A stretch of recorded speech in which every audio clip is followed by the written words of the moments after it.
Olá, saudações estudantes, tudo bem? Espero que todos estejam bem, fazendo os devidos cuidados para essa pandemia global. Que redundante, né, a pandemia global. Mas vamos lá, o assunto de hoje é liberalismo. Para que a gente possa fazer esse estudo sobre liberalismo sem cometer erros dantescos, a gente precisa remeter, precisa efetivamente se ligar que a história é uma ciência que não pode cometer o pecado de fazer análises anacrônicas. E o senso comum está repleto de análises anacrônicas. Então a primeira coisa que vocês têm que ter noção é o contexto de nascimento do pensamento liberal. É o contexto do século XVII e XVIII, da Revolução Inglesa e do Iluminismo, certo? Então, tendo isso em mente, é preciso compreender o seguinte: quando o pensamento liberal surgiu, quando ele nasceu, não existia comunismo, não existia socialismo, não existia anarquismo. Por que eu lhes digo isso? Saca só nessa dica. A gente vai perceber, nessa linha do tempo, que o primeiro autor, John Locke, está entre 1632 e 1704, o primeiro autor liberal. O segundo, Quesnay, que é da escola francesa, 1694 a 1774. Turgot, também da escola francesa, 1727 a 1781. David Ricardo, 1772 e 1823. Thomas Malthus, 1766 a 1834. Faltou nessa listinha aí o Adam Smith, que publicou o seu mais famoso livro, A Riqueza das Nações, no ano de 1776. O Adam Smith viveu de 1723 a 1790, ou seja, são autores que se notabilizam por produzir no século XVIII e nos primeiros 10 ou 20 anos do século XIX. Agora, vendo os autores chamados socialistas, a gente percebe que eles estão nascendo no final do século XVIII. Saint-Simon, 1760, vai morrer em 1825. Fourier, 1772, vai morrer em 1837. Robert Owen, 1771, vai morrer em 1858. Karl Marx nasce em 1818 e vai morrer em 1883. E Engels, seu mais que irmão, brother, nasce em 1820 e morre em 1895. E aí eu lhes pergunto, como é que os liberais podem combater os autores marxistas se eles nasceram e produziram antes de todos os intelectuais socialistas? Então, não julguem socialismo com liberalismo, entendendo que o liberalismo nasceu para combater o comunismo, que isso é coisa de maluco. Entendeu? O liberalismo não é uma corrente que compete com o socialismo, com o comunismo, com o anarquismo e qualquer outras dessas teses. O pensamento liberal nasceu para criticar o absolutismo e as práticas mercantilistas. E aí você tem que lembrar que mercantilismo é aquele conjunto de práticas econômicas adotadas pelos estados europeus no contexto da Idade Moderna e que a grande marca desta praxis política e econômica é o controle do Estado sobre diversas esferas da vida econômica. E aí que está o grande barato. Normalmente as pessoas acham que o socialismo, que parte do princípio que o Estado tem que controlar os meios de produção, intervém, claro, obviamente intervém na economia. Porém, contudo, é muito diferente do que se tratava do mercantilismo. O mercantilismo era uma intervenção estatal para atender aos interesses da nobreza e da burguesia. O socialismo pressupõe uma intervenção estatal para atender aos interesses do operariado, da classe trabalhadora. São coisas bem distintas. Então vejam só, o liberalismo ele nasce como uma ideia que combate a intervenção do Estado na economia. O liberalismo do século XVII e XVIII é o mesmo até os dias de hoje? Claro que não. Nenhuma dessas correntes filosóficas que tentam dar conta dos fenômenos econômicos manteve ao longo do tempo uma estrutura homogênea e intacta. Todas elas passaram por mudança, todas elas passaram por adaptação a novos contextos econômicos e sociais. E isso é uma coisa que é preciso ter em conta quando a gente está estudando a temática do liberalismo. Então a primeira coisa é lembrar que liberalismo não nasceu para competir com o socialismo, porque o liberalismo vem cento e poucos anos antes. Quem seria o primeiro autor liberal? Bom, muita gente fala do John Locke. Né? O John Locke fala da ideia de o Estado garantir o direito à vida, à propriedade e à liberdade, que são três pilares básicos do liberalismo até hoje.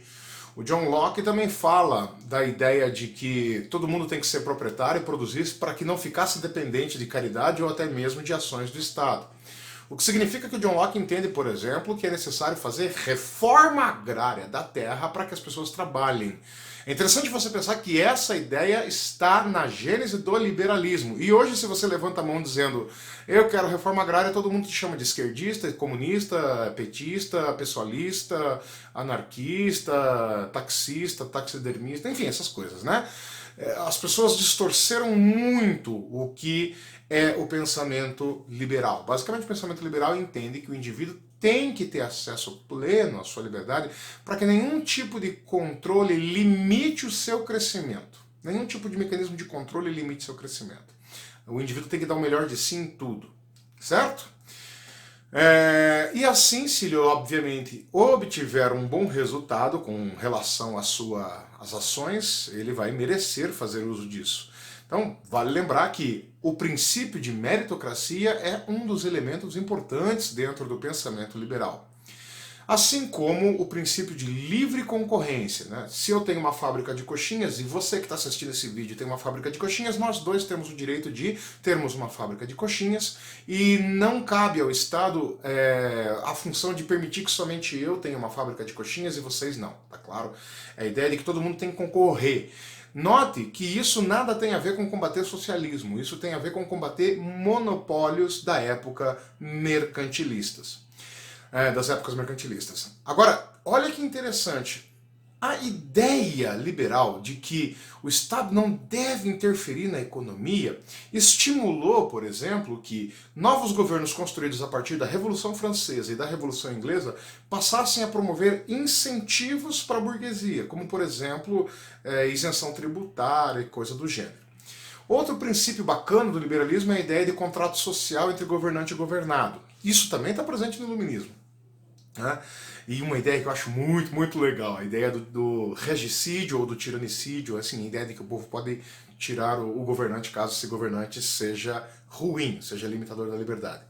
Uma coisa que eu também acho bacana de citar nesse estudo sobre liberalismo é a compreensão da ideia de valor.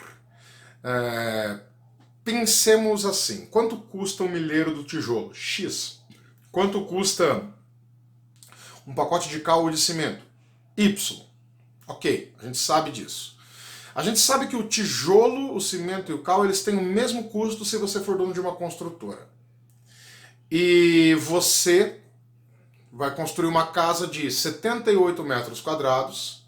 Então o custo dessa casa é o custo do teu projeto, o tempo que você levou para fazer teu projeto, o custo dos materiais e o custo da mão de obra.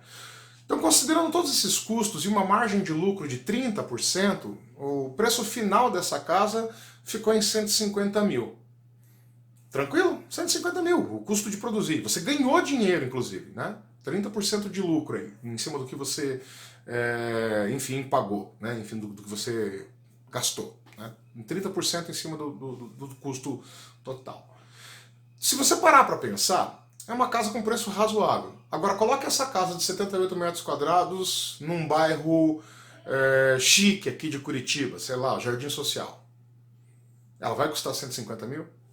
Coloque essa mesma casa de 78 metros quadrados num bairro periférico, sei lá, Ganchinho.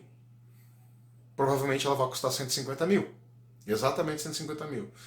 Isso se dá porque o valor do produto não se constrói a partir de uma percepção de moral. Ah, eu gastei 100 mil, né, para construir essa casa, vou vender por 150 mil, vou ganhar 50 mil, é um lucro razoável. Né? Em 6 meses eu construí, gastei isso com o terreno, enfim, é um lucro razoável, 150 mil, legal, vou fazer assim. Mas não se trata de você pautar o teu lucro pela percepção moral. Você vai pautar o teu lucro a partir da demanda pelo teu produto. Né? Ou seja, como tem muita gente com bastante dinheiro querendo morar no jardim social, você eleva o preço do teu produto. Como tem pouca gente com muito dinheiro disposta a morar no ganchinho, o teu produto vai ter que ficar com um preço mais baixo. Isso é o que vai ser chamado de lei de oferta e procura. Tá? Quanto mais escasso for o teu produto e maior a demanda por ele, o preço dele dispara. E quanto mais abundante for teu produto e menor a demanda por ele, o preço cai. Tranquilo? Isso vai fazer com que aconteçam situações interessantes quando a gente pensa, por exemplo, em abastecimento. Né? Feijão. O feijão ele tem uma época do ano em que ele nasce com abundância e tem uma época chamada de entre-safra que ele literalmente não nasce, porque é o período entre safras. Né? No período de entre-safra, a demanda por feijão é X, mas a produção é X menos 10. Então o preço dele fica muito mais alto. No período de safra, a demanda continua X e a produção está mais elevada, por isso o preço cai. Segundo a percepção dos liberais, isso se dá através de uma lei natural de oferta e procura. No que diz respeito à lei natural e os autores liberais, eu falo no segundo vídeo. Até daqui a pouquinho.